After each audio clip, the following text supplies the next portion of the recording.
മുൻപ് കാലത്ത് നമ്മൾ വീടിനുള്ളിൽ സ്പെൻഡ് ചെയ്തിരുന്ന സമയം വളരെ കുറവായിരുന്നു. അധിക സമയം പുറത്തും പറമ്പിലും പാടങ്ങളിലൊക്കെ ആയിരുന്നു സ്പെൻഡ് ചെയ്തിരുന്നത്.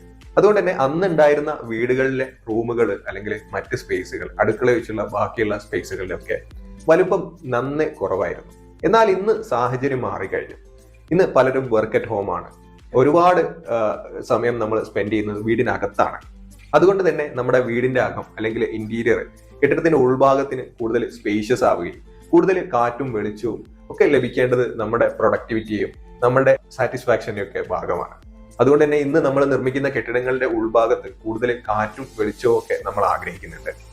അതുകൊണ്ട് തന്നെ നിങ്ങൾ കെട്ടിടം റിനോവേറ്റ് ചെയ്യുന്ന സമയത്ത് പുതിയൊരു ബെഡ്റൂം, പഴയ ബെഡ്റൂമിനോട് ചേർത്ത് ഒരു പുതിയ ബെഡ്റൂം അല്ലെങ്കിൽ പുതിയ വീട് എക്സ്റ്റെൻഡ് ചെയ്യുന്ന സമയത്തൊക്കെ പ്രോപ്പർ ആയിട്ടുള്ള വെന്റിലേഷൻ നിങ്ങൾ കെട്ടിടത്തിനകത്തേക്ക് ലഭിക്കുന്നുണ്ടോ അല്ലെങ്കിൽ ലഭിക്കാനുള്ള പ്രൊവിഷൻ ഉണ്ടോ എന്നുള്ളതൊക്കെ തീർച്ചയായിട്ടും ചിന്തിക്കേണ്ടതുണ്ട്.